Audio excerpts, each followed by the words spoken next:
Howdy YouTube. I'm out here this morning with the family's old Farmall H. This tractor's been in the family for about 5 generations. Was my son's very favorite tractor. He had recently rebuilt the carburetor on it. My grandfather had repainted it, had it sandblasted, repainted. Has a few leaks from the sandblasting process, but all in all, turned out great. Very awesome utilitarian tractor. A lot of uses, but not heavy duty, and comes with a very fun story. My family, well, before I get into that, I got to tell you, my favorite thing to do with this tractor is drag the driveway. So basically, I use these two harrows here and drag it around on the driveway, and that pops up the rocks so that when it's muddy, you don't get your tires down in the mud. It helps keep the driveway clean and your building's clean, and it aesthetically looks quite nice. I apologize for the wind this morning. There was a little storm that just came through. It's Memorial Day, but it's a beautiful day nonetheless, and hopefully we get some much needed moisture. At any rate, this tractor belonged to my great-grandfather, Henry, who was one of the great-grandfathers my son Henry was named after. My wife had a great-grandfather named Henry too, so it seemed like a very fitting name. He was Henry Jr., and the story goes that the salesman brought this tractor out to the farm. This is a 1939 Farmall H. The salesman brought it out and tried to sell it in 1939, and of course we didn't have any money. Our family had just had to move from the homestead because they lost it during the Dust Bowl and the Great Depression out here on the plains of Colorado, and it was a very rough time. So my great-grandfather, thinking that he was being wise, told the salesman that if it will pull a 4-bottom 14-inch plow or something like that, that he would buy it, knowing well that this tractor did not have enough horsepower or gumption to pull that. At the time, we had other tractors that were pulling that, which I will showcase in future videos.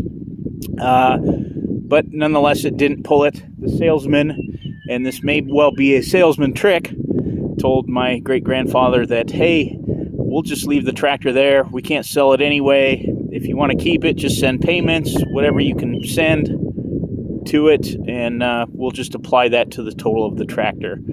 And I think that the family realized the utilitarian use of this light tractor and how useful it actually was on the farm for augers and running belts and different things. As you can see, it's got the belts, it's got a small 3-point. They used it, I think, for cultivating beets and other light-duty things. And as the story goes, they ended up paying it off and kept it. And it's been in the family. My great-grandfather had it. My grandfather, Dennis. My dad, Greg, spent a lot of time on this.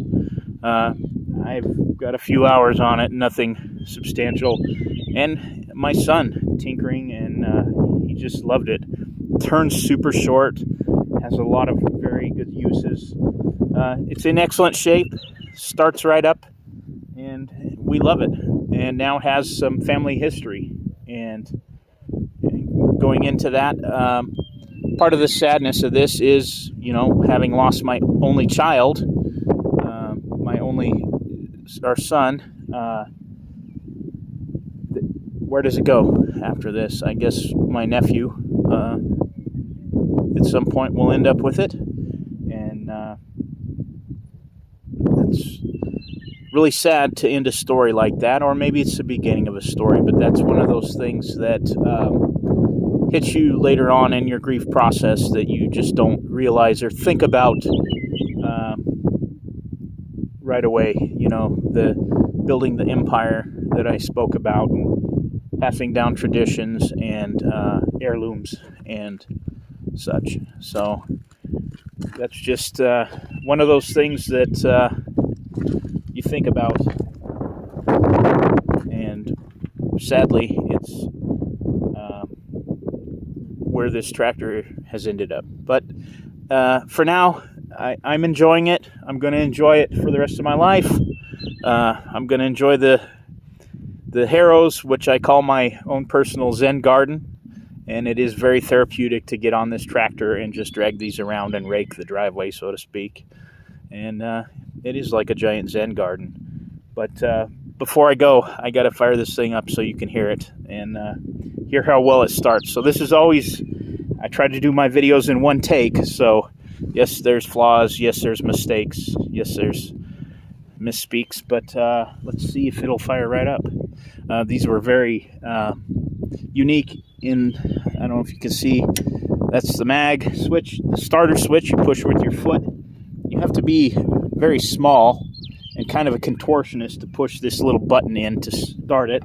So make sure it's out of gear, and throttle, and let's hit it and let's see if Henry's work still holds. There you have it, the Farmall H family heirloom. Now I got to get back to my Zen garden. Thanks for tuning in. Like, share, and subscribe.